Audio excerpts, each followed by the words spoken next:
Moving on to our fourth session on young women's cancer, Dr. Jyoti Bajpayee will chair the session. She is the professor of medical oncology at Tata Memorial Center, Mumbai, and has keen interest in young women's breast cancer. She is also the president of Immuno-Oncology Society of India. Over to you, Dr. Jyoti ma'am. Much organizers at the outset, this is a very, very important, meeting and very, very important topic, much needed niche areas. And I'm really honored to chair this breast cancer session. And without, taking much of the time, I would rather move on to the first speaker of the session. So, Dr. Geeta is the first speaker, and event team, please introduce Sure. Dr. Geeta. So Dr. Geeta doesn't really need an introduction. She's a senior consultant surgical oncology at Max Super Specialty Hospital at Saket, New Delhi, and also as a disclaimer, she is a very good friend. So I'm, really privileged to introduce her. And over to you, Geeta. Thank you. Thank you, Jyoti, for the kind introduction. It's always good to be introduced as a friend, always. And I thank Professor Colonel Chitalkar and Dr. Purna Kurkure for bringing about this very, very important meeting, because I think this is less discussed, but I believe it is very, very important to discuss it, because it is always kept under the wraps, because we believe that the young will. Okay, so my mandate is to talk about surgery in young women with breast cancer. And so if you look at women, especially young women or old, the choices are never easy. And even if it is a choice of surgery, so these are the various situations that I'm going to be talking about. We have to talk about what is the choice of surgery that a young woman makes. What is it about local or distant recurrence that she needs to know, and which really puts her off guard when she makes that choice? What about mutation carriers? Because we know younger women are more likely to have a mutation.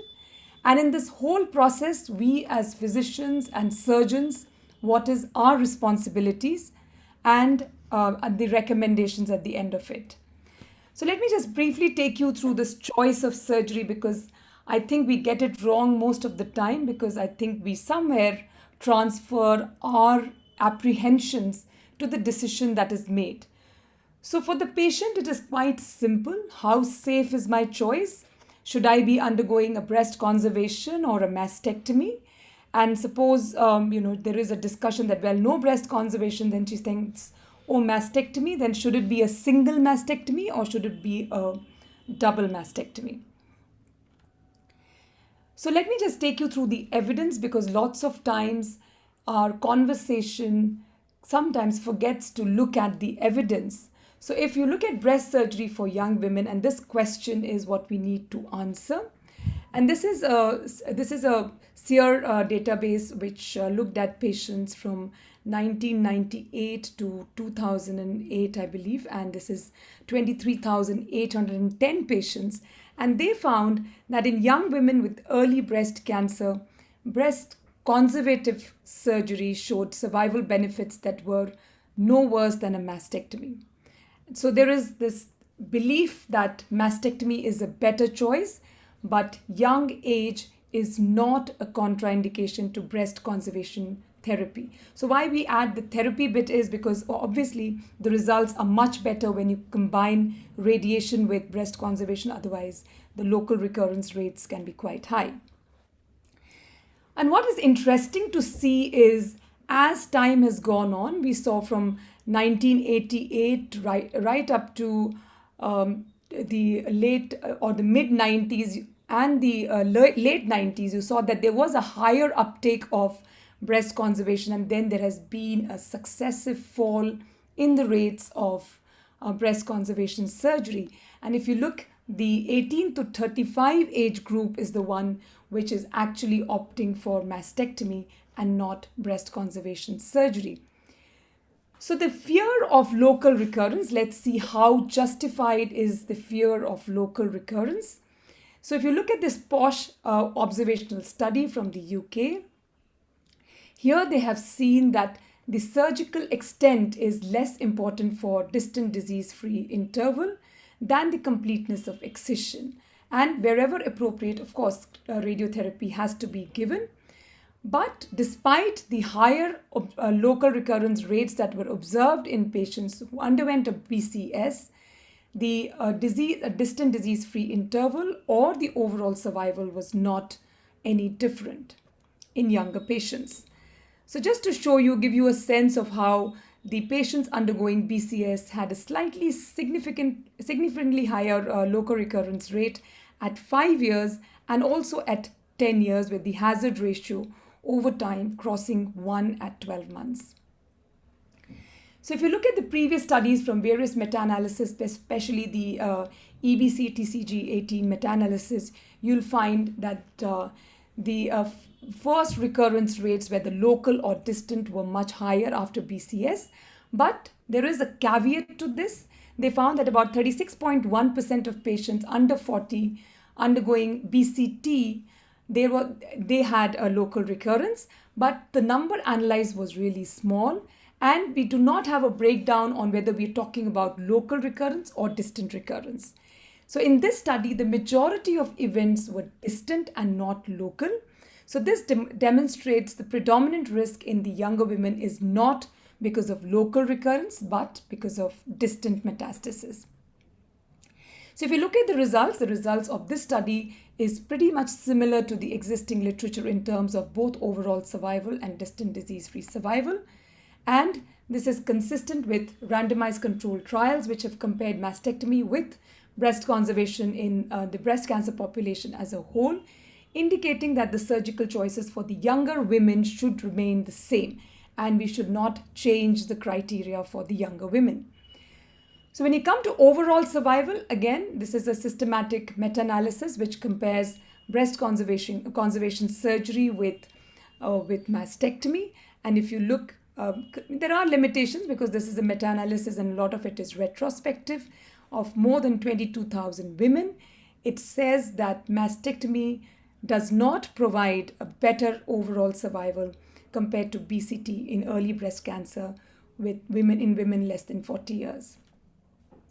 So this is what it shows. This is a summary of the hazard ratio, and there is a borderline significant reduction in risk of 10% for breast cancer surgery, breast conservation surgery versus mastectomy. So these are survival outcomes, and this is a very encouraging slide. So in this meta-analysis of 5 population-based observational studies and a pooled study of 2 clinical trials, mastectomy was not superior to breast conservation surgery. So now we come to, so there are various studies which give us a similar feeling that overall survival, relapse-free survival, and of course, even the distant and local relapse-free survival are pretty much similar, whether it is breast conservation surgery or it is mastectomy. In fact, breast conservation treatment is associated with a significantly increased 10-year survival when you compare it with unilateral and bilateral mastectomy. So basically, BCT is equal to mastectomy in less than 40 years of patients. So the key point for practice from these studies is that young patients under 40 should be reassured that a more aggressive surgical attitude does not translate into an increased likelihood of surviving breast cancer. So that brings me to the second point, which is surgery in mutation carriers. Of course, here you have to look at things differently, whether contralateral mastectomy should be performed, because you must realize that contralateral mastectomy is becoming, in fact, has become quite fashionable in a sense in a lot of young women who undergo mastectomy for a unilateral disease, irrespective of their mutation status. So women who carry a mutation, either BRCA1 or BRCA2, have a 60% risk of breast cancer, and once diagnosed, a 34% risk of contralateral breast cancer by 15 years. So here, a mastectomy of the contralateral breast is associated with a risk reduction, but it has not been shown that a contralateral mastectomy will reduce breast cancer-related mortality.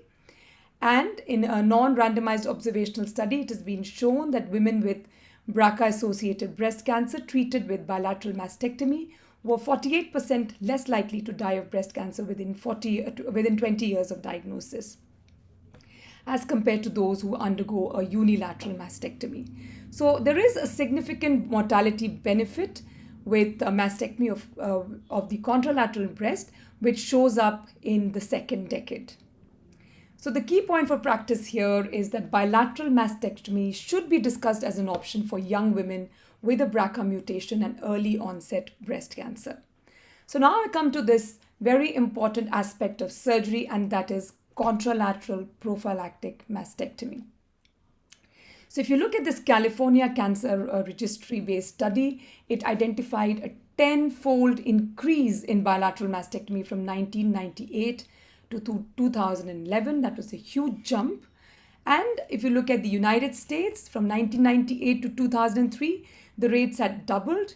And since 2002, the rates of contralateral prophylactic mastectomy has tripled.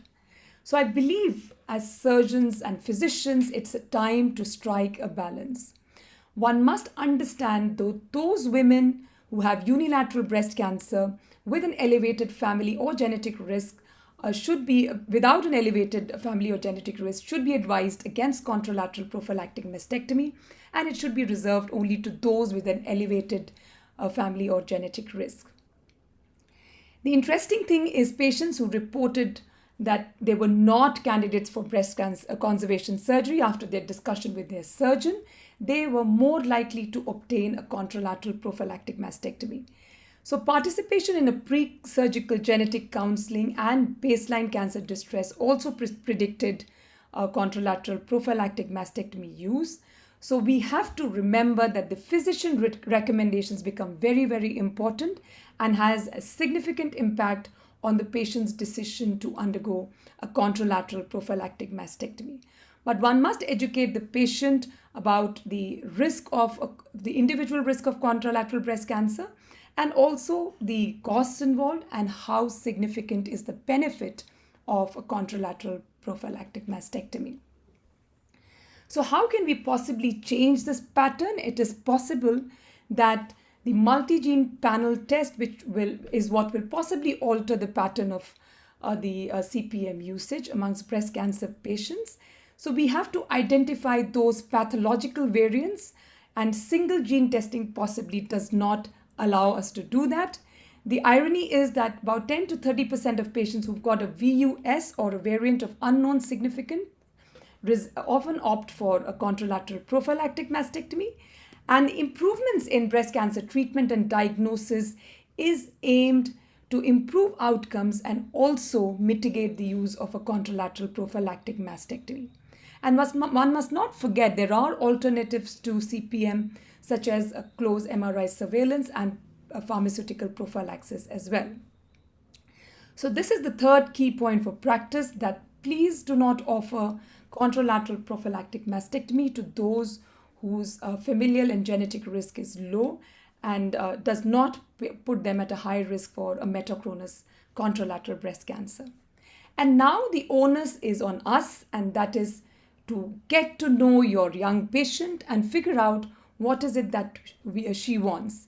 I think our information that we get out of our patient is kind of incomplete. So I found this very interesting article which talks about the information requirements of young women. While it is important for the women to understand that this is the kind of information that is required, it is also important for the surgeon or the physician talking to the patient what is required. So hers is not an easy life. You must understand that young women have to deal with a lot of distress, depression, body image issues, fear of family disruption, poor quality of life, and the therapeutic interventions that we hand over to them, it does not make it any easier, and she has to cope with fertility issues, early menopause and ovarian decline, leading to huge psychosocial issues, sexual issues, and problems with their relationship.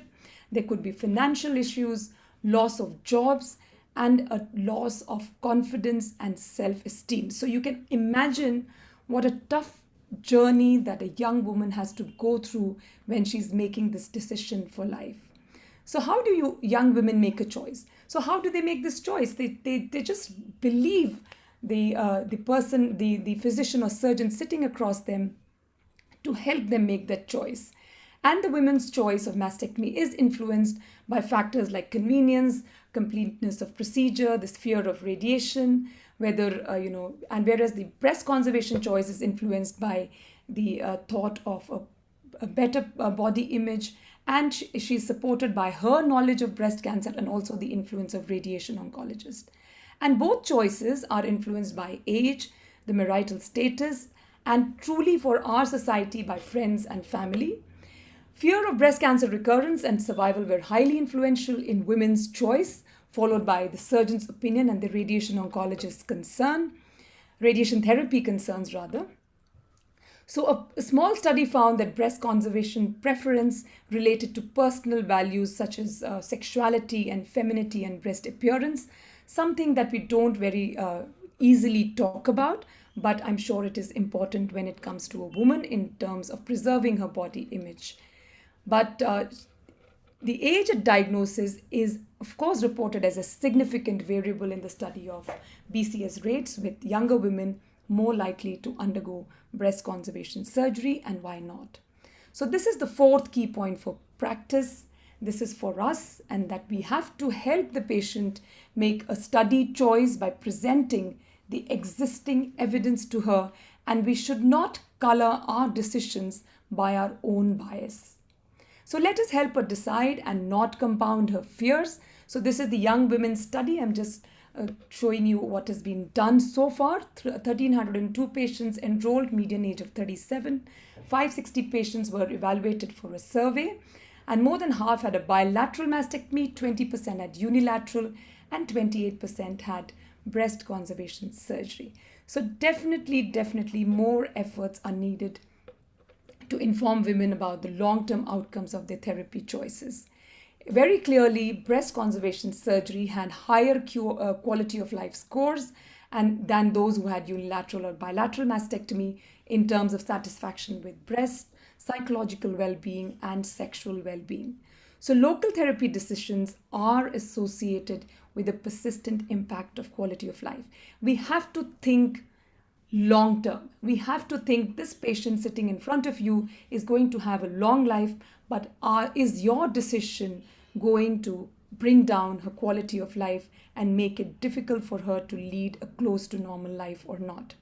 So I leave you with these recommendations. These are the ESMO 4th International Consensus Guidelines of 2018. So the surgical treatment of young patients with early breast cancer should be no different from that of older patients. Breast conservation surgery should be the first option wherever suitable. You must offer oncoplastic techniques to restore shape, to maximize the cosmetic results and optimizing self-image. Immediate breast reconstruction should be offered to those women who opt for mastectomy. It can be offered to all except those with inflammatory breast cancer. And indications for sentinel lymph node biopsy are no different for young women. It is the same. And in young women with either a diagnosis of invasive or pre-invasive lesions and who are not high-risk mutation carriers, there is no evidence of improved overall survival by performing risk-reducing bilateral mastectomy. Fortunately, we are kind of not quite there. We are seeing a surge, but not to the same extent as it is happening in the West. For all surgical decisions, especially risk-reducing mastectomy, the counseling bit is very important. And once an informed decision has been made by the patient, it should be respected, whether it is unilateral or bilateral, with or without reconstruction. Importantly, don't ignore the psychosocial support. Sometimes, I think lots of times, as clinicians, we don't have the time to counsel them, but this is a very important part of rehabilitating these patients and seeing them through treatment. And mutation status should be part of the individual decision-making algorithm, and one must discuss the different options. And like I said, the psychological support arising out of a positive mutation study should be discussed with the patient and offered, given the potential long-term sequelae and implications. Thank you very much. for your attention. Thank you, Dr. Geeta, for this an excellent and comprehensive talk. Much insightful. So, do we have time for one or two questions, Dr. Chitalkar? I think maybe one, you can limit it to one or something like that. One Sure. question. So, one quick question. I know there might be many, so Dr. Geeta can answer in the chat box later. So, one quick question. What is your take home, Geeta? I am taking this opportunity. One take home which we must remember. So my take home is, don't treat the young women cancers. It's something in our mind that, young breast cancer means aggressive disease. Irrespective of what the outcome be, the final outcome be, you have to give her all the options. And I think we as responsible physicians and surgeons should take the onus upon ourselves to discuss the whole thing threadbare and not just work on a whim or a bias that we have in our mind. Thank you very much. I think this is the crux, and they are not different. The biology is different. We should treat the biology. So, with this note, I will move on to the next speaker. So, can I have the slide, please, to introduce Dr. Runu?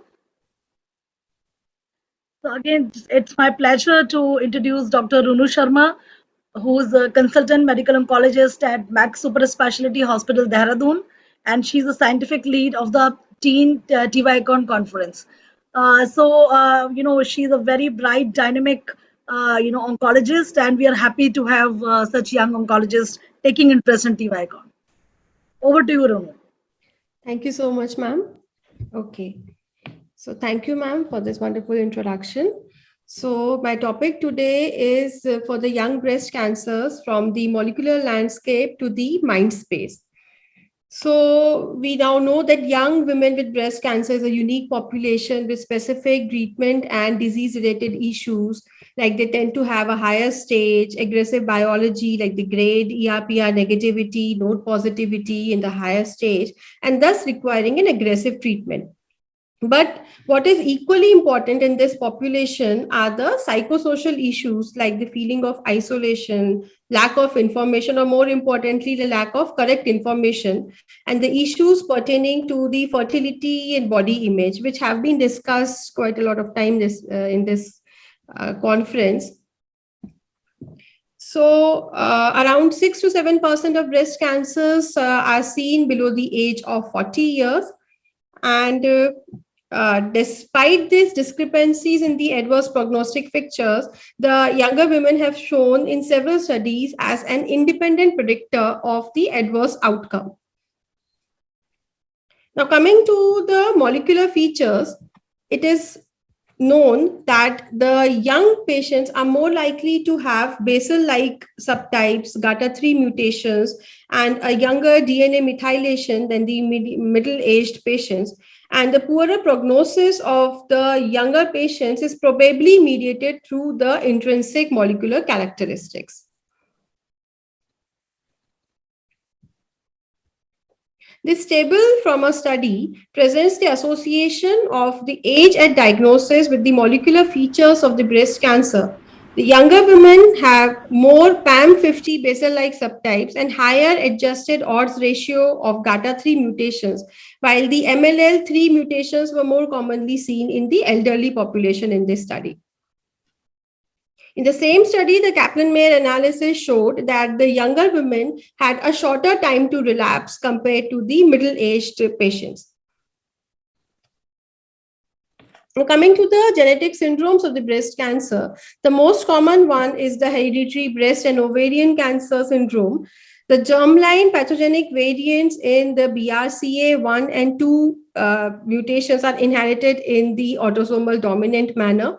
However, because of the incomplete penetrance, variable age at the cancer development, and the cancer risk reduction resulting from the prophylactic surgeries or the early death, not all individuals with the BRCA1 and 2 pathogenic variants have a parent affected with cancer.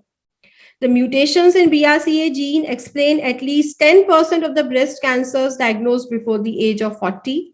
The contribution of these genes to the early onset breast cancer is likely to be even higher. The overall prevalence of the pathogenic mutations in BRCA in general population is around 1 in 400, but it may be higher for the certain racial subgroups like Ashkenazis Jews, where the mutations can be seen in 1 in 40 individuals. The BRCA mutations account for an early onset breast cancer and a higher incidence of contralateral and second ipsilateral primary breast cancer, as we have seen in the earlier presentations also. And the BRCA mutation carriers have a long-term risk of contralateral tumor, which can be as high as 40 to 50%. Not only the breast, there is increased risk of other malignancies as well, like increased risk of ovarian, fallopian tube, prostate, male breast cancer, and pancreatic cancers. Now, this table highlights the key features of BRCA1 and 2 mutations, like the higher mitosis and the lymphocytic infiltration seen more commonly with the BRCA1, which are usually hormone receptor and HER2 negative. Around 50% of BRCA mutations have P53 positivity. While in BRCA2 mutations, we see a lower mitotic rate and a grade, and we may see a higher hormone receptor positivity as well.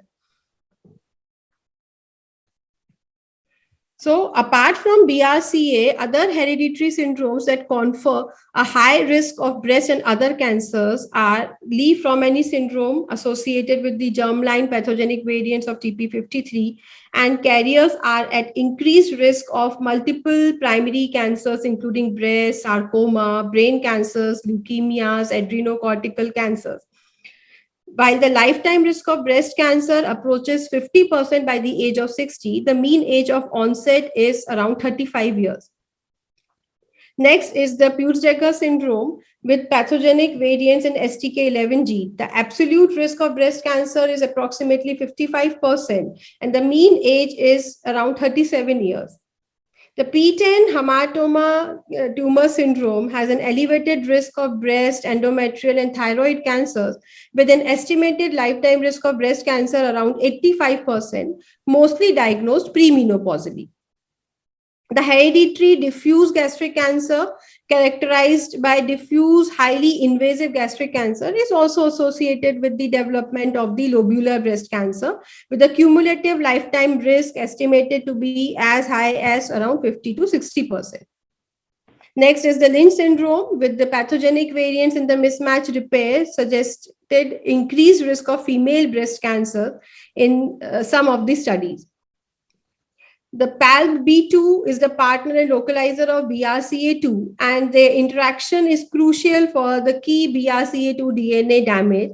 And the cumulative lifetime risk of cancer is 44%, with an 8 to 9-fold increased risk in women less than 40 years of age. In addition to these high penetrance genes associated with the increased risk of breast and other malignancies, other gene variants appear to at least moderately increase the risk, and their estimated cumulative breast cancer risk are useful for the counseling purposes. These genes are included in the extended multi-gene panels now, and women who have the pathogenic variants in the genes of CHEK2 and ATM have a moderate to high lifetime risk of breast cancer, particularly ER positive. While the pathogenic variants in the BARD1 and RAD51 paralogs confer a heightened risk of breast cancers that are more commonly ER negative. So these syndromes guide in the counseling of the young women regarding the risk-reducing strategies, early screening, and the supplemental screening with MRI as per the guidelines. So the lifetime risk of several commonly mutated genes are shown in this figure. We have already discussed the lifetime risk in the malignancies. And several large case control studies have described the association between a number of possible cancer susceptible genes and the risk of breast cancer.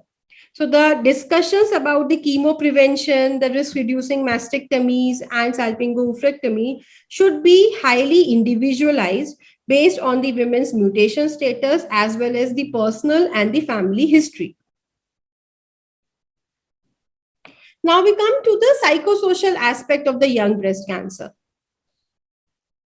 So we know for a young woman, a breast cancer diagnosis and treatment are associated with the greater distress and a poorer quality of life in several domains. The picture is more troubling for young women because of the disruptions in the developmental goals and the tasks imposed by the physical impact of the breast cancer diagnosis and the treatment. Younger women are at greater risk of more aggressive tumor, higher local recurrence, and a poor overall prognosis, as we have seen. Certain adjunct treatments are more likely to be prescribed and confer a temporary or permanent risk of biological losses or changes such as infertility, loss of libido, weight gain, hair loss, and fatigue. Most women are at the stage in their life when they are still in the process of establishing their career, finding life partner, and having children. And the social implication of treatment side effects are therefore much more devastating. Given the disproportionately greater impact on younger women, it is not surprising that they report a greater need for age-specific information and services on how to manage issues such as fertility, body image, and family. So it is important to understand each individual's need and proactively informing about the social and emotional consequences, given that the level of preparation prior to the treatment is possibly related to the consequent quality of life.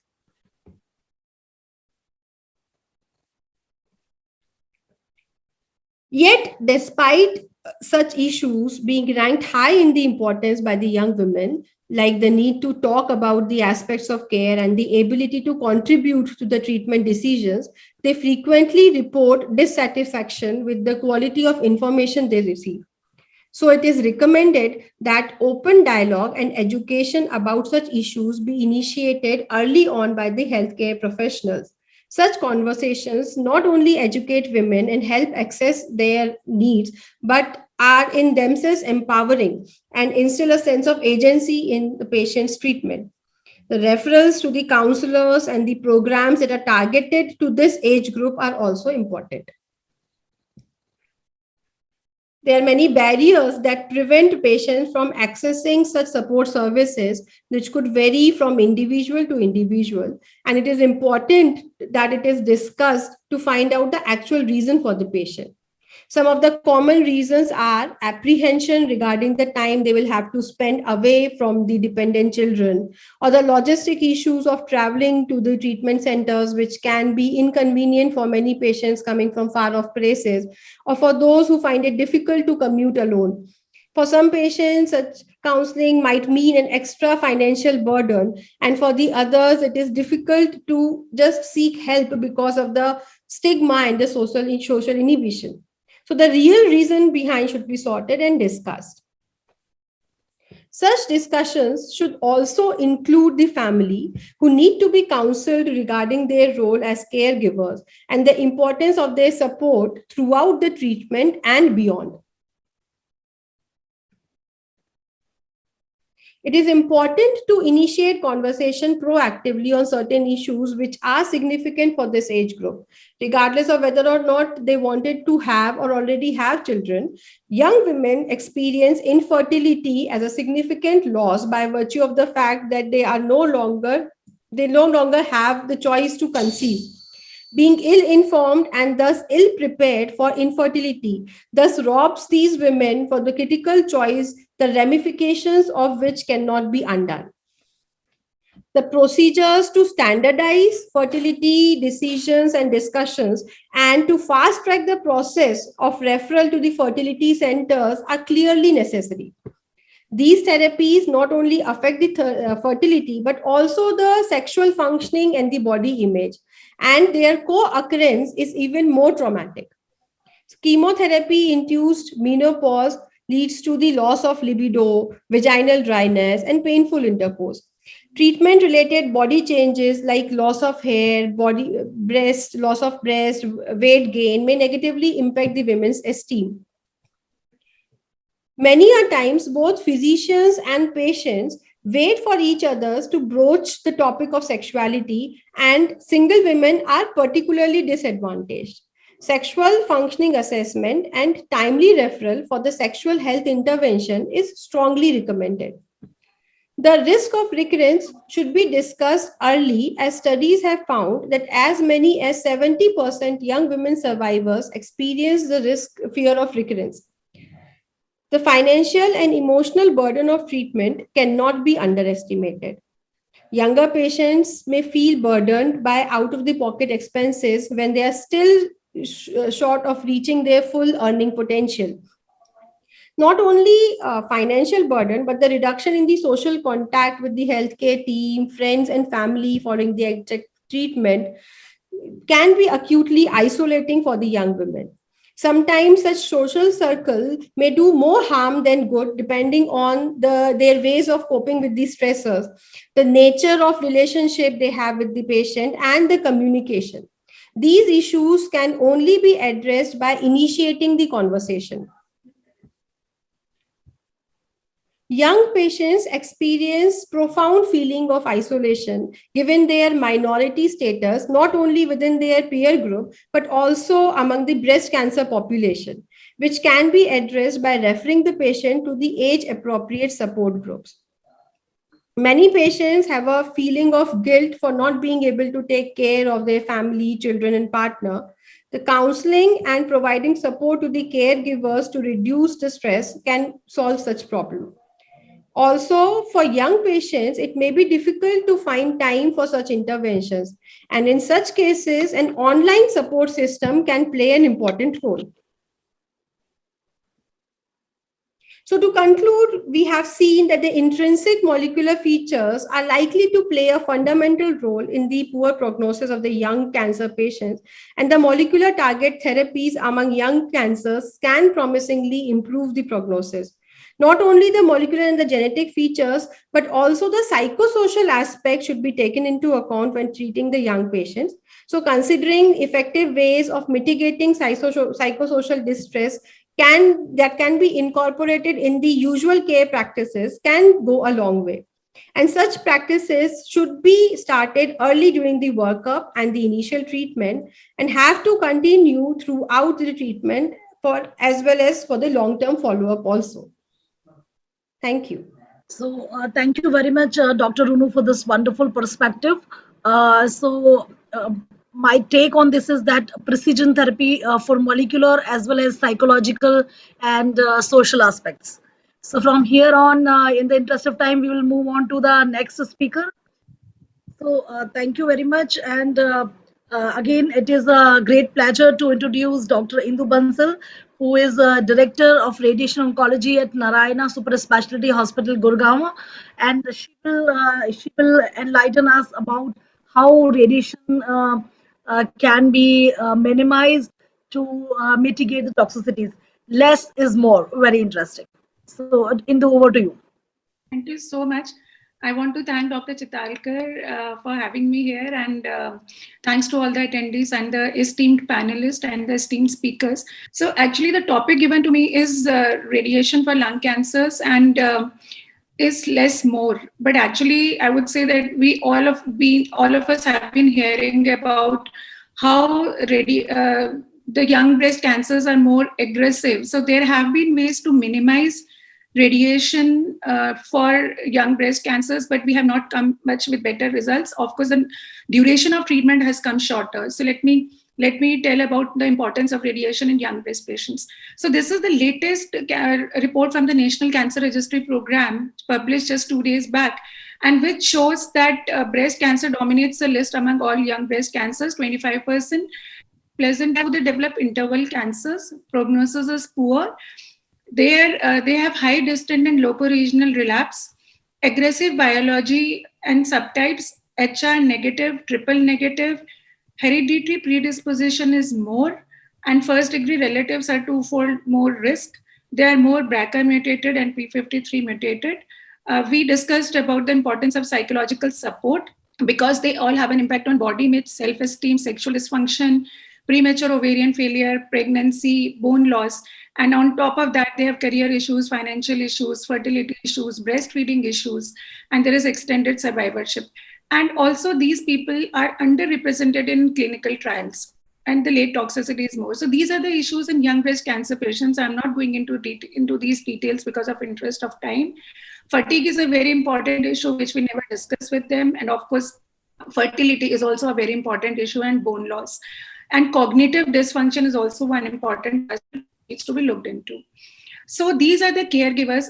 A single doctor cannot take care of these patients. It has to be a team of medical, surgical, radiation oncologist, psychologist, physiotherapist, genetic counselors, occupational therapist, fertility experts, and many more people. So Dr. Geeta discussed about the increase in risk of increase in the incidence of breast reconstruction. So why I'm bringing this slide is, some people are saying that this is Angela Jolie effect, and we all assume that young women would opt for a breast conservation, but surprisingly, bilateral MRM rates have increased, reconstructive procedures have increased, immediate reconstruction after unilateral mastectomy and reconstruction after contralateral mastectomy has increased, and so have the breast augmentation procedures. So how does it affect a radiation oncologist? As a radiation oncologist, we have to understand that contouring for a breast cancer patient, for an augmented patient, is entirely different from a patient who had an MRM or who had a BCS. So there are specific guidelines for these, ESTRO-ECROP consensus guidelines for target volume delineation. So any residents, I would like them to go through these guidelines before you start taking care of radiation of these patients. And there is one more interesting article I came across, which it says that there is a radiotherapy plan scoring system guidelines after reconstruction. So there is a score, no point deduction, 0.5 point deduction, or 1 point detection, depending on how much you cover the chest wall, what is the dose homogeneity in the CTP, how is the lung radiated has to be minimized, and how much you are avoiding the heart. So it has been seen that reconstruction leads to compromise in the chest wall coverage in 27%. There is less dose homogeneity. There is the Dmax is less, and there is heart and lung doses are not much affected, and the compromise is more in the left-sided patients. So as a radiation oncologist, we have to optimally utilize radiation so as the doses to the lung and heart are less, but at the same time we are optimally covering the target volumes and not compromising after reconstruction. Now coming to individual factors, should we give a radiation after DCIS? So there is always a debate whether older patients, you can still skip radiation, but for younger patients across all the trials, whether it is NSA BP17, B24, EURTC, SWEDE, DCIS, UK or RTOG, all these guidelines have shown that for young patients, these are the young patients, they have around 33% women in these. And it has been seen that omission of post-operative radiotherapy in younger patients should be avoided. You can, younger women, in fact, less than 50 years are considered to be at high risk, as are any female who is more than 50 years with one of the following risk factors, like symptomatic at presentation, palpable tumor, multifocal disease, microscopic tumor size more than 1.5 centimeter, intermediate or high nuclear grade, central necrosis, patients with comedohistology, and if the radical surgical margin is less than 1 centimeter. So we have to be very mindful and look in the histopathology report before we deny radiation to any young patient after DCIS. We all know about all these trials that radiation definitely helps after BCS and MRM. I'm not going into the details of this. Now coming to the controversial topics. We have always been debating and thinking that conventional RT is better versus hypofractionation, but let me take you across the studies and we will come to know that. So this is how less is more in a way. So these are the various trials for conventional versus hypofractionated radiation, the RMH study, START-A, START-B trials, and the Canadian trials. So in these trials, only in 21 to 30% patients in hypofractionated trials were less than 50 years, and less than 40 years were less represented. But it was seen that young age had no detrimental effect in local control. Disease-free survival was in fact better with hypofractionation. And as per the latest 2016 UK consensus guidelines, there is no indication for more than 15 fractions for young patients. So I have tried to summarize this table. I've done a lot of hard work for this table, which actually compares all the trials which are talking about hypofractionation. And across all these trials, it has been seen that overall survival is the same. Loco-regional recurrence, there's not much difference. Distant metastasis rate is also same. And in fact, if you see the 10-year photographic appearance or breast induration, shoulder stiffness, arm edema, they are same whether you do conventional versus hypofractionated. So except for, in fact, in the FAST trial was also done, they have not, in these, some trials have given boost, some have radiated the nodes, but all of them, these are comparisons between 50 gray in 25 fractions versus 40 in 15, 30 in 5 or different doses. So what we conclude from this is that hypofractionation is a valid option for young women. So that is how less is more. Now coming to regional nodal radiation, can we do selective dose painting in such patients? So these are the different trials: MA20, EORTC, 22922, and DBCG trials. So in the MA20, there was no data about less than 20 years, less than 40 to 50 years, but they showed that regional nodal irradiation lead to greater lymphedema and pneumonitis. EORTC had median age of 54 years, but it talked about premenopausal women, and it said that disease-free survival was better in the regional nodal irradiation group. The Danish study had 2% patients who were less than 35 years, and they had an 8-year data of less than 35 years, which said that IMN-RT led to an overall survival rate of 75.7% versus 72.3%. So there was some overall survival benefit in premenopausal women if you gave IMN radiation after proper selection of patients. But the problem was these trials did not have selected surgical clearance. They did not have homogeneous radiotherapy quality assurance programs, and regional nodal radiated volumes, they also differed among the trials. So now moving on to tumor bed boost. So in older women, we think of not giving the tumor bed boost, but can we do the same in younger women? Interestingly, that now there have been studies on tumor bed boost which can be given before surgery as well as after surgery. So we all know about after surgery. I'll talk about before surgery as well. So this is an analysis of 8,325 women, young women, and it has been seen that IR women have 9-fold higher risk of local recurrence after BCS, and between 44 to 90% of local recurrences are located near the primary tumor bed. And in EORTC update, 20 years update, the ipsilateral breast tumor recurrence decreased from 16% to 12%. Similarly, there was an absolute risk reduction of 4.4% in the entire cohort, but 11.6% for less than 40 years. So you cannot do away with a tumor bed boost in younger women. So there is one more trial which is going on, which is Young Boost trial, which is a dose escalation trial, 2,400 patients. In fact, they are giving 26 gray versus 16 gray to assess the efficacy and safety of the radiation boost. So results of this trial are awaited. Now, interesting part. So a lot of work is now being done for using radiation therapy boost before surgery. And what is the category of patients where this is being used? This is primarily being used for patients who want to undergo reconstruction. So what they do is that prior to surgery, RT boost is given over 4 fractions. 3 weeks from the boost, surgery is done. And after 3 to 5 weeks after surgery, whole breast radiation is given.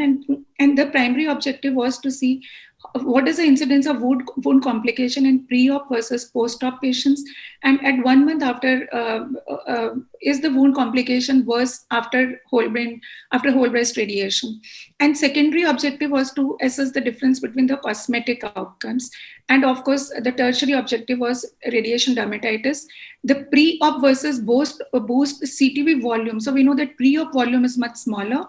And also we can assess the cancer biology before and after RT. So there are MRI-based contouring guidelines to contour the boost before for preoperative radiation. Now, this is a very, very controversial topic, post-mastectomy radiation after NACT. So why do we need radiation after NACT? Because pathological evaluation has seen the tumor responses after NACT are not uniform. There can be three responses. One is that no vital tumor detectable, which is a pathological complete response. There can be a concentric response where the whole tumor shrinks as a whole, or there can be a Swiss cheese appearance. So in some areas the tumor is shrinking, in others the tumor is still present. Also, there are the difference in tumor evaluation according to tissue sampling methods are different. Some people see this while there could be some invasive tumor cell clusters. And also the tumor size extent by residual cancer burden is not uniform, whether we should measure this intervening part also, or we should measure only this part as a residual tumor. So, in fact, tumor cellularity and LVI should also be seen in a pre-operative versus a post-operative NACT sample, because it has been seen that DCIS and LVI are indicative of residual breast cancer components. And similarly, in the axillary nodal response, it's not clear if to measure the size of largest cell cluster or size of tumor cells and intervening stroma combined. So presently, the indications for post-mastectomy radiation after NACT for young patients are give RT in all patients with T3, T4 disease, in all patients with N2, N3 disease, all patients with residual node after NACT. It can be excluded in patients with T3, N0 who achieve a complete pathological response. But for patients who are T3, N0 who achieve a nodal pathological complete response can be enrolled in clinical trials, or you have to offer radiation if they're less than 40 years of age, or there's a more than 2 centimeter residual tumor in breast. It's a high-grade histology or triple negative. Now, coming to IMC radiation, all of us fear, and IMC radiation is not given to many patients. So it has been seen in different trials that overall survival benefit was 4% in DPCG, disease-free survival benefit was 3 to 4%, pulmonary toxicity was only 1 to 5%, and cardiac toxicity is much less with modern techniques. So we have to take into account the tumor location, LVI, hormonal status, nodal burden, extranodal extension, patient's anatomy, tumor location, cardiopulmonary, and breast and chest wall anatomy, and life expectancy, and pre-existing comorbidities and receipt of cardiotoxic drugs. So the patients who might benefit from IMC RTR, if they have a clinically evident disease on PET scan, it's a T4 disease, more than 4 axillary lymph node macrometastasis, or medial or central tumors with 1 to 3 axillary lymph nodes, or patients who are receiving post-mastectomy RT for advanced primary or nodal disease. Now, cardiac toxicity. So this paper, which came in Darby et al., is quoted in each and every study, which shows that major coronary events increase by 7.4% for each increase of 1 gray in mean RT dose. But remember, this study had patients which were treated from 1973 to 1979, and which were very older techniques. But as per the latest paper, which came by 2017 and by Tiller, this was a meta-analysis of 40,000, more than 41,000 women, 2010 to 2015.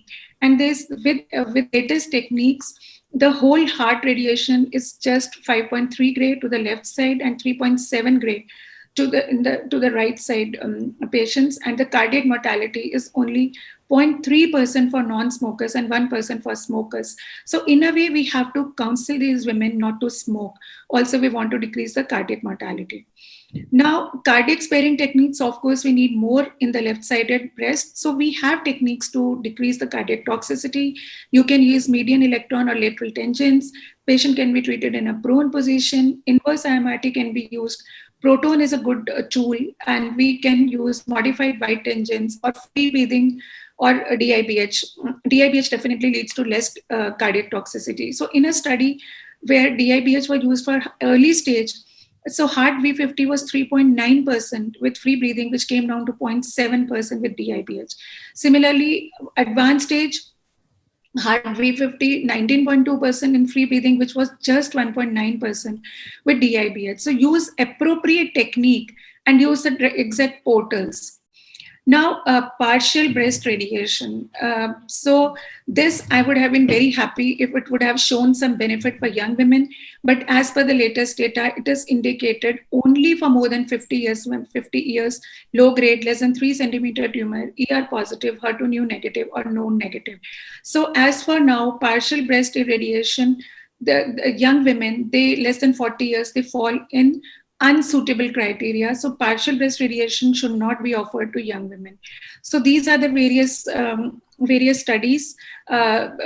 Whichever technique you may use, whether brachytherapy, 3D CRT, or IMRT, young women, they should not be offered partial breast radiation. These are the different radiation techniques and the different doses and local recurrence rate. So import low trial has shown local recurrence rates to the tune of only 0.5%, and there are some ultra fractionated, ultra low dose regimes also, ultra hypofractionated regimes also for partial breast radiation, but not recommended for young women.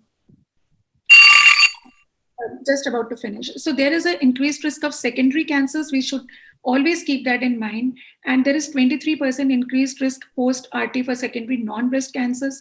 Highest risk is in less than 40 years at treatment, and risk increases over time. So these are the different incidences of secondary cancers in young women.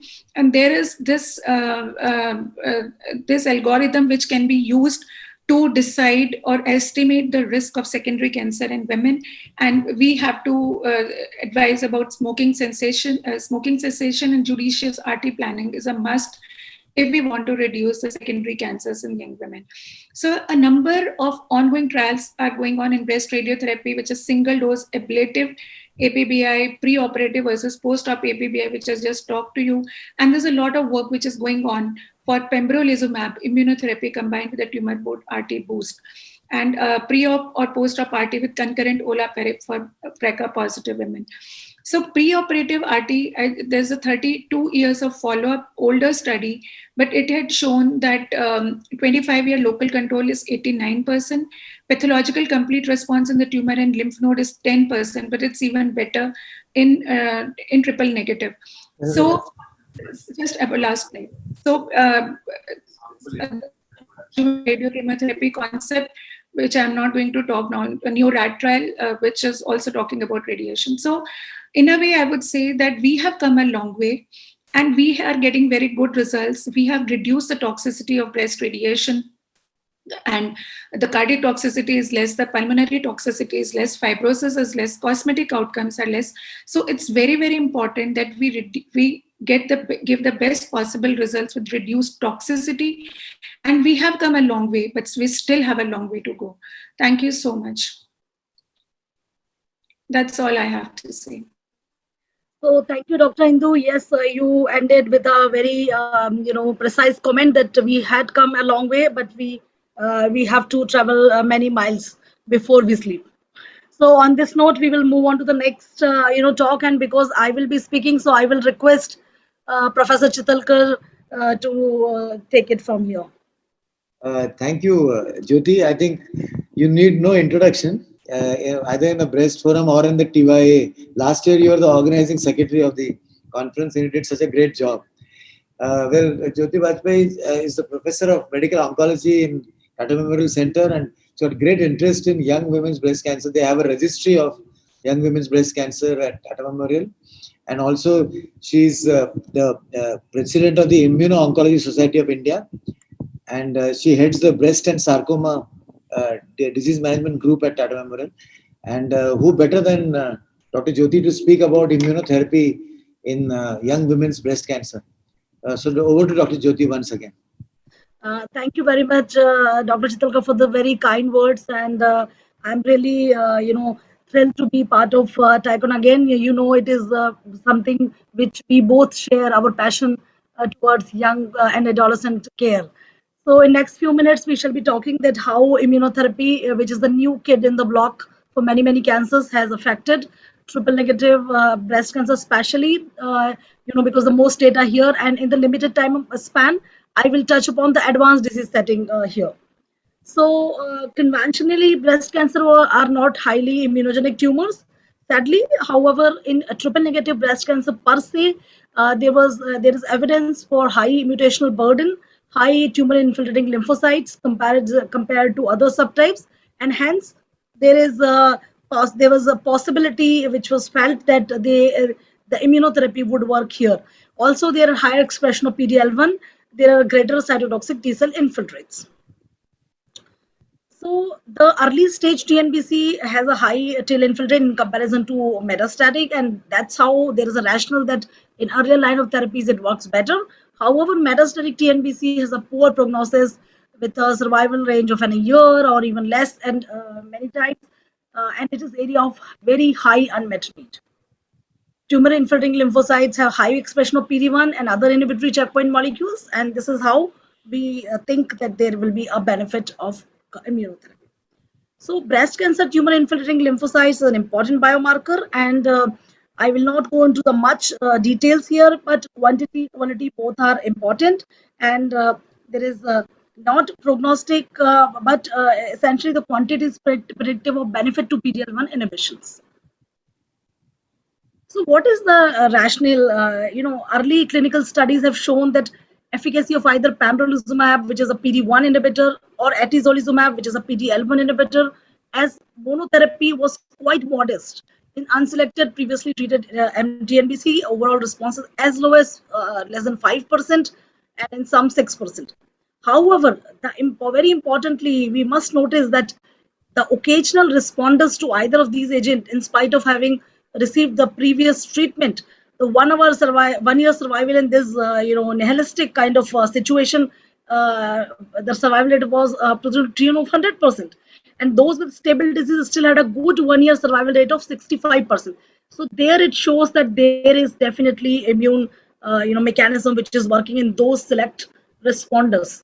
However, again, we must note that in contrast to second line data, the performance of frontline single agent pembro and atezolizumab was quite acceptable in early trials and up to the tune of 20 to 25% respectively. So again, earlier lines, better the response. This is the same in the pictorial fashion. The single agent response rate of 20 to 25%, which is pretty acceptable. A modest rates in second line and beyond. However, those occasional responders with prolonged survival.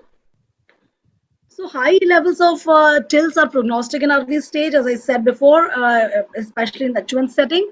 And there's large absolute difference which was seen in recurrence rates and survival by TIL level, which suggests that inducing or improving immunity can actually improve survival. So these are the studies in TNBC with respect to immune checkpoint inhibitors. They are early stage and advanced stage.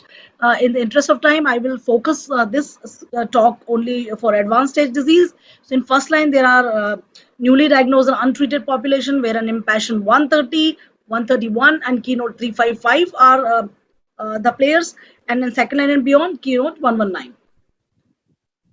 So Impassion 130, the pivotal trial, first OS analysis from the pivotal phase 3 study of atezolizumab plus nab-paclitaxel versus placebo and nab-pacli in previously untreated locally advanced or metastatic triple-negative breast cancer.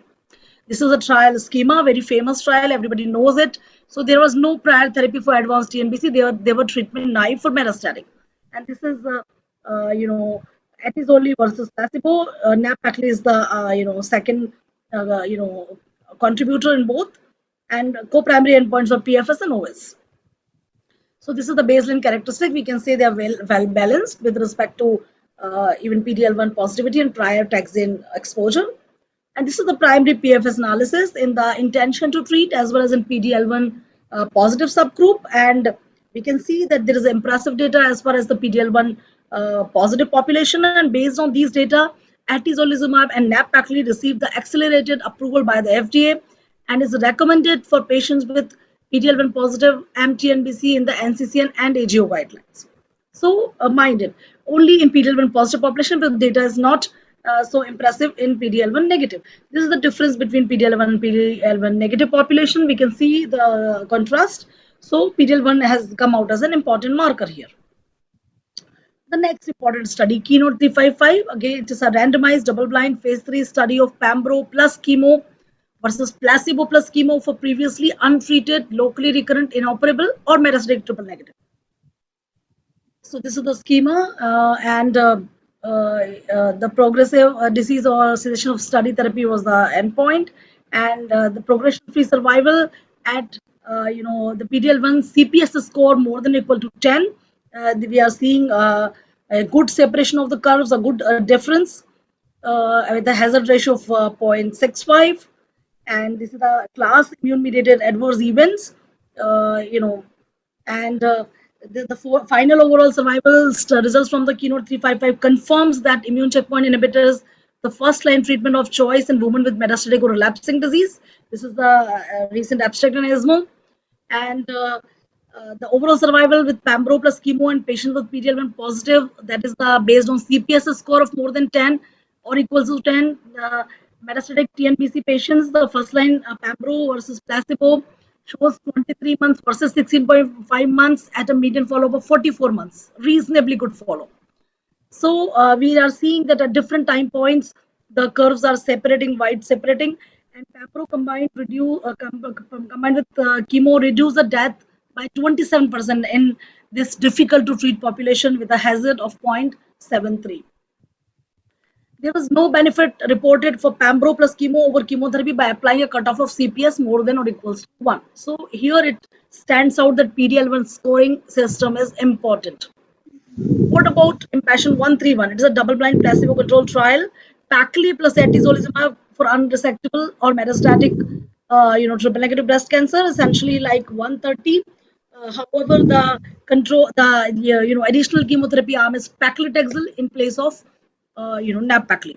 This is the schema, and we can see here that atezo plus pacli, placebo plus pacli, no prior chemotherapy or targeted therapy, and the primary endpoint was PFS. So this is a hierarchical testing informed by results from Impassion 130. There are some issues with the design. There are some issues regarding the power as well, but I will not go into the detail. We are having time constraints here. So this is the patient population. We can see the PD-L1 prior taxane exposure. Generally the arms were balanced. So this is the primary analysis PFS, and we can see the hazards and p-values not really different. This is the PFS and ITT. This is the updated OS at the 47% events. Again, no difference. So the primary objective of Impassion 130 was not to matter. It's a negative trial. Addition of atezolizumab to paclitaxel did not significantly improve PFS in patients with even PD-L1 positive metastatic TNBC. There was no evidence of an OS benefit either, and that was a secondary endpoint. The safety profile was consistent with the class side effects of the drugs. So there was contrast between Impassion 130 and 131, which cast a lot of doubts, although there were some explanations as well. However, the oncology community got concerned regarding those. So what are the summary of these first-line advanced trials? The trial I have shown you. PD-L1 inhibition in advanced setting needs enrichment of pre-existing immunity. This implies that chemo is not inducing new antigen and or the host immune system is completely dysfunctional, perhaps. Maybe just helping existing TIL function better by reducing tumor burden, hypoxia, etc. Is it decreasing macrophages? Prior treatment, tumor burden also seems to make a real difference because the prior treatment, the prior treated patient do not do so well as the first line. So probably we can conclude with these trials that nab-pacli is the preferred partner for atezolizumab and not pacli. However, there are certain concerns. So this is in one tabulate form the difference between the first line PD-L1 and PD-1 trials, Impassion 130, 131 and Keynote 355. We are seeing here that these studies are kind of having many similarities with respect to PD-L1 positivity, with respect to more than 3 involved sites.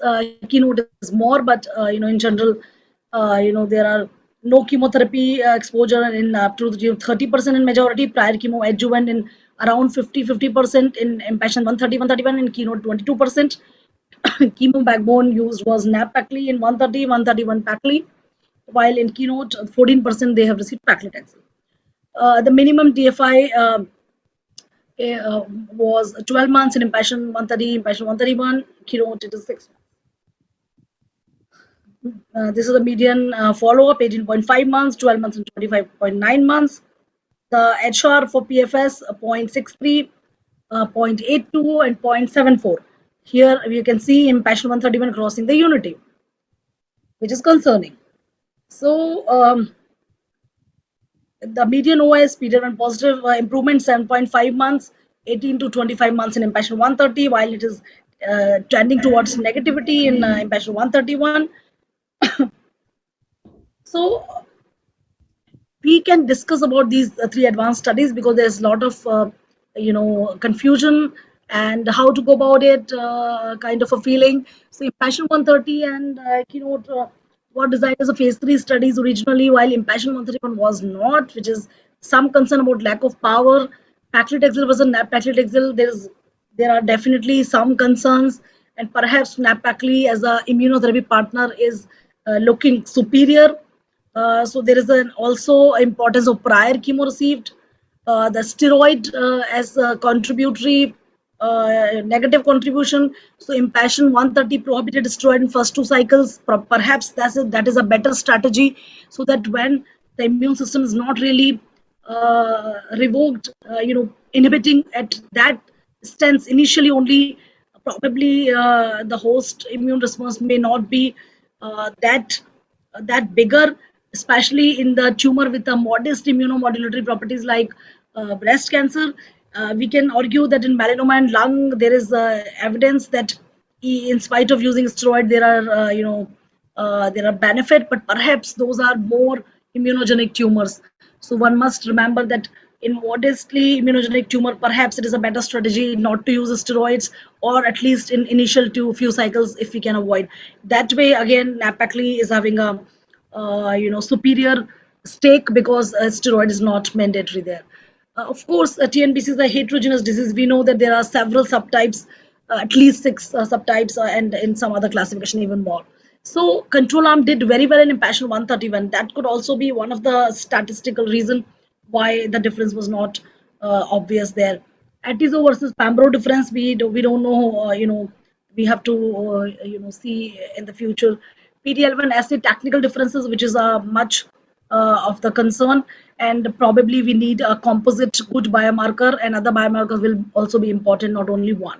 So there are discrepancies, and we need to we really trying hard to get the answers. Few answers are few are questions are answered, few are not, and perhaps future will make us more wiser.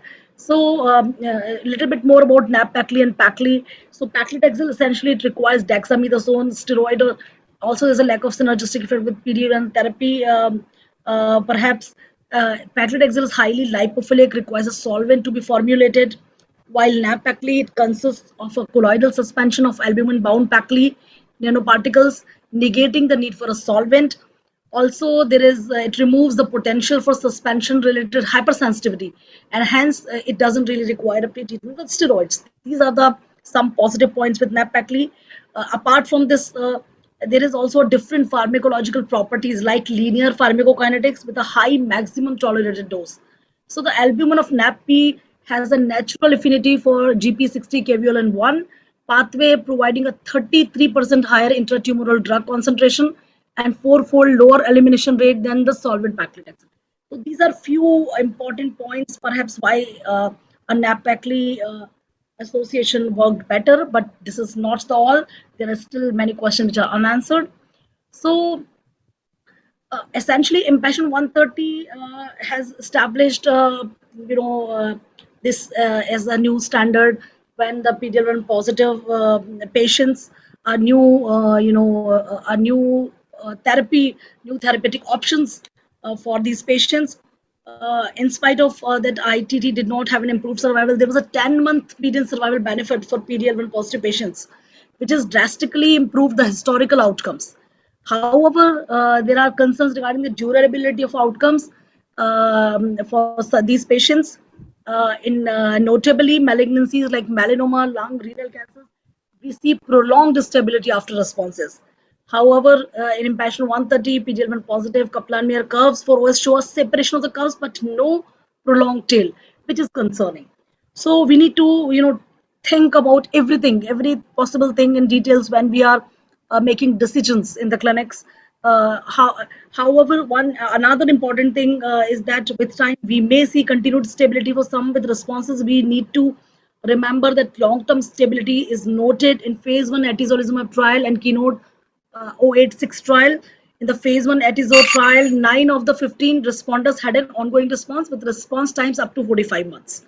So this is the concern with PD-L1 protein expressions, and there are various methods. I will not go into the details, but we need to use a proper, companion diagnostics, and the method should be robust.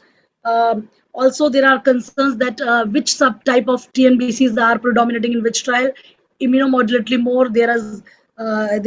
In a smaller study there was suggestion that in spite of prior 3 line of therapy they benefited.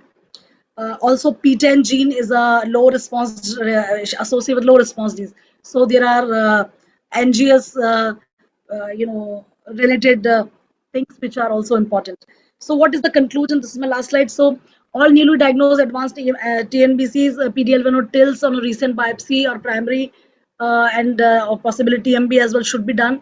A germline BRCA status as well as other PALB2 independent of FATX in NGS. PD-L1 inhibitors, nab-pacli or carbojam should be the companion chemo, not pacli with immunotherapy, and we probably can choose a different chemo backbone from what was used in adjuvant. We must be careful with steroid, especially in the first 2 cycles. Um, Hopefully, the high response rate will provide survival benefits. Population like PD-L1, BRCA, TMB, high TLs, and certain genetic population may benefit more. We have to be looking for those. We have to select properly. With the increased speed and decrease in price of next generation sequencing, I am expecting more personalized medicine for my younger TNBC patients. The idea that PD-1 or PD-L1 immunotherapy in MTNBC can be used as a maintenance therapy may develop further in the future, and that we need to see. So this is what is as of today, and I think precision medicine is the key. This is my take home. We need to customize the product for the customer, and this holds very much true for our young and adolescent breast cancer, especially those TNBCs where an immunotherapy plays a role. Thank you very much. Thank you, Jyoti. I think it's an excellent overview of this little very niche segment of breast cancer in young women. And needless to say, you've done a great job.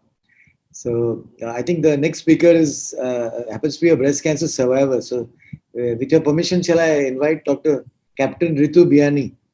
Sure, sir. Yeah, it will be a pleasure and privilege to have Dr. I wonder if you ever met her, but she's a phenomena by herself. She began a career as a dentist in the armed forces, and she was among the. Dr. Ritu Biani is a dental surgeon and cancer warrior. So, Dr. Ritu, please come. I'm online. Yes, you are. I would like to share. I think Jyoti is. Just mind the time because, as you said, otherwise you can. Right. So also I want to tell everyone that she's in Limca Book of Indian Records, and she is having many feather on her head, and we are really privileged to have a brave woman like Ritu with us. And over to you, Ritu, here. Thank you so much. Okay, so thank you, Dr. Chitalkar and the TechCare team for getting me on board. September 2021. Wow. It really has been a good 21 years as a cancer survivor, and I'm still alive. I was diagnosed of breast cancer in September 2020 at the magical age of 40. Irrespective of age, breast cancer diagnosis was like 2 successive hits by a double-bore shotgun. As we all know that breast cancer has a dual impact, cancer with all its package on all levels of one's existence. And to top it, breast cancer, which hits the very body image of a woman, bringing with it another set of impacts that is likely to threaten her womanhood and intimacy with the partner. And thus began the survivor's perspective and actions, which evolved in my own style. How did I spend these 21 years? I was traveling on Project Highways, which snowballed into Highways Infinite. These were and are my borderless drives, empowering people and impacting lives before, through, and beyond cancer. And I'm glad to see that some of these punch words are there in today's TICAN's 10th anniversary theme. How do I go next? Just move the down button. Okay, I got it. So what were the milestones and spin-offs? It's a busy slide which shows that I was really busy for last 21 years. So let me introduce myself. I'm a Dr. Captain Ritu Biani, founder of Highways Infinite. And as Jyoti rightly said, that I'm a Limca Book of Record holder. What I want to say is what started my journey. In April 2000, with maps in hand, me and my teenage daughter, Miss Tista Joseph, age 14, conceptualized and pioneered Project Highways. And this became India's first mother-daughter duo expedition, blending adventure sports with cancer awareness mission across the country. A record distinction of my solo driving, 30,220 kilometers in 177 days to the four corners of India, crossing highest motorable passes and conducting 140 plus campaigns in 26 states and 4 union territories. This was without a man in the car. That paved way into Limca Book of Records 2007 and 2008. That also took us to several international and national platforms, sharing, learning, and exchanging ideas. In turn, in 2010, we pioneered another expedition, Highways Infinite, Attitude and Altitude, first international cancer survivors expedition on cancer advocacy and survivorship in India. How did that happen? Because I had presented my grassroots work in Brisbane conference. And then the Australian breast cancer survivors decided to come and do a bike ride and the car ride in India, and that too in the treacherous land, but beautiful land of Ladakh. 2011, due to my grassroots reach and work on cancer awareness and patients, I was fortunate enough to be invited as the external expert for WHO Guideline Development Group for referral of suspected breast and cervical cancer at primary health care in LMIC. In 2012, I celebrated my 12th cancer anniversary, becoming the first cancer warrior to track the Siachen Glacier, world's highest and most treacherous battlefield and longest glacier outside the polar region. The same year, I also became the first breast cancer survivor to compete in Raid the Himalayas, world's highest and India's toughest motorsport rally. In 2014, was again featured in Limca Book of Records for being the only person, and that to a cancer survivor in India, who travels often solo into remote rural and urban setups from tribal to techies, busties, villages, high altitude, even socially unrest areas and hard to reach areas, delivering cancer awareness and motivational campaigns right at the doorsteps of the MyRight communities. And this is how the perspectives, the survivor's perspective, the perspective towards cancer started changing gradually, very subtly, right from grassroots. I'll just quickly go through this. My area of interest is cancer awareness, patient advocacy,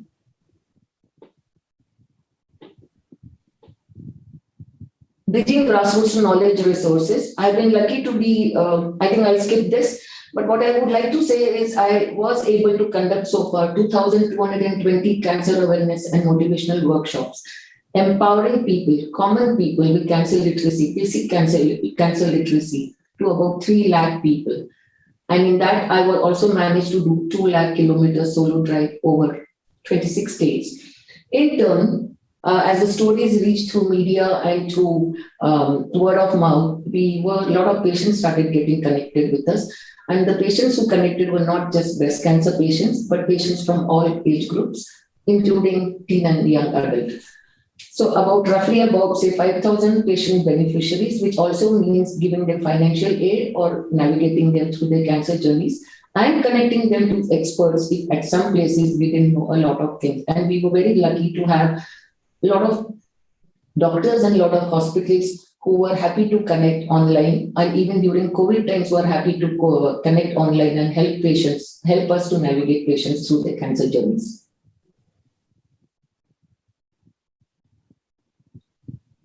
What made me close my clinic and come out of the comfy zone? Well, going through breast cancer, soldiering through breast cancer in 2000 led many thought-provoking experiences and unique understandings.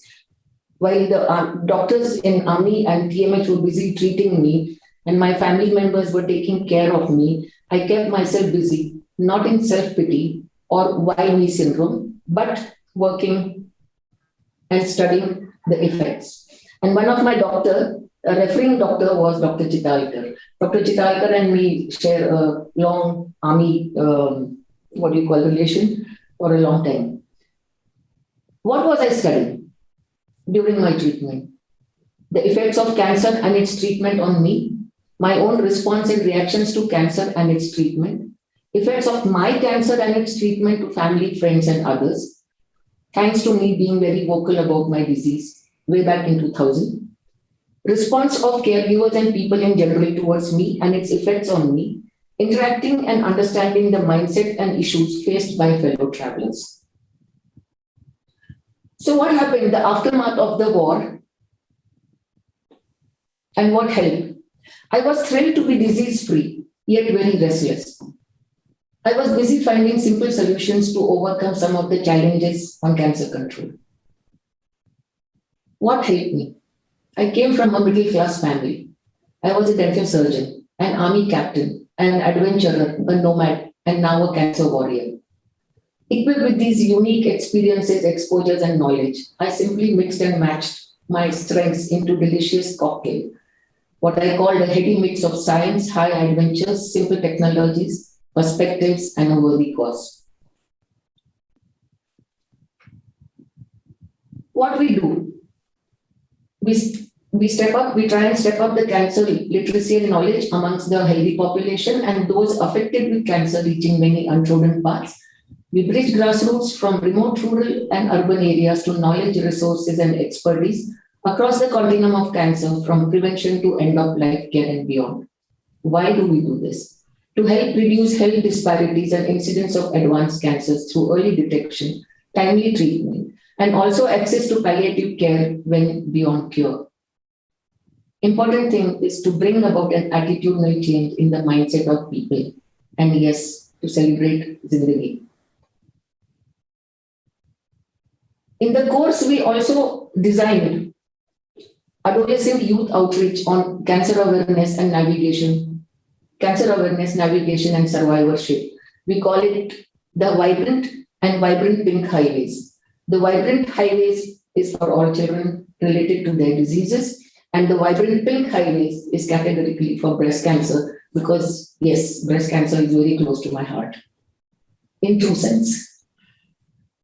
Why the Vibrant Pink Highways or why Vibrant Highways? We want to catch the young minds to instill right knowledge and tools at an early age. The change in perspectives in this generation, which means breaking out the age-old deep-rooted ignorance, myths, fears, stigmas, mindset, and attitude, thus leading to overall vision of cancer control and survivorship.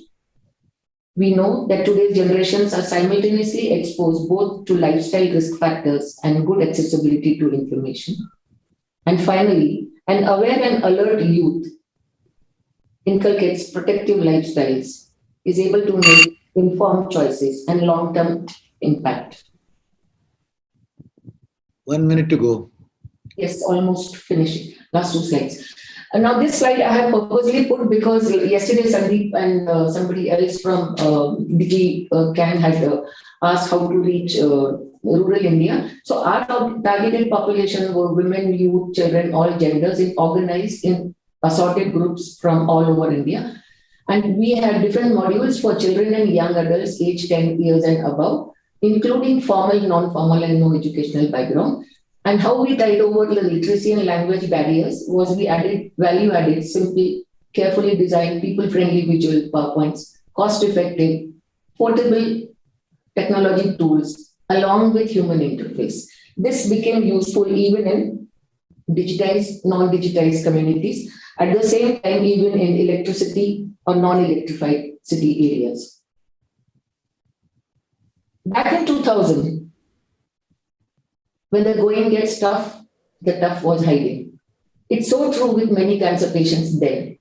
Yes, they were very tough to fight cancer, but they were doing it in a hushed way. 21 years back, a handful of survivors came out in open, that too in big cities, in India, Even the celebrities were hushed up. When I started the journey, the audience had just dropped. I can hear some. When I started the journey, the audience jaws dropped when I told them I had cancer, that too breast cancer.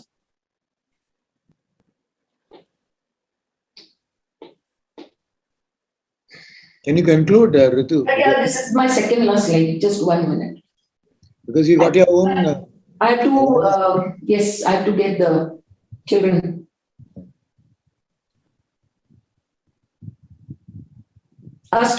Over time, our stories echoed, and they still echo. And I am glad to see that now cancer awareness and talks about cancer has become rampant, not just in cities, but also in smaller towns. There has been a subtle change coming in.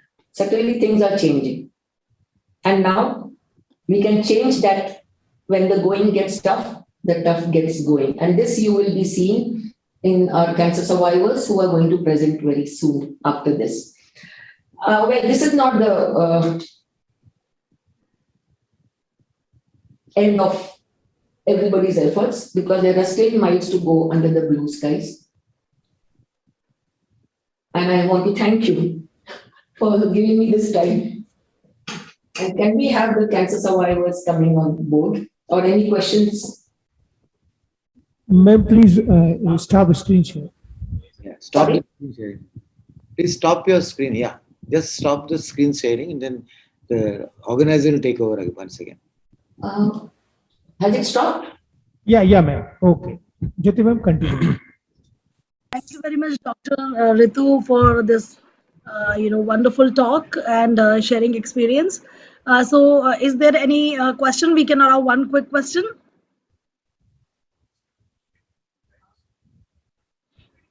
So, I think people get every bit of information from your lucid talk. So, I will hand over it to Dr. Chitalkar from here for organizing this wonderful event and taking the flag forward for TYCon. Thank you. Yeah, please carry on. Ma'am, you never fail to inspire us again and again. You always reignite the inspiration in all of us. Thank you very much. Thank you.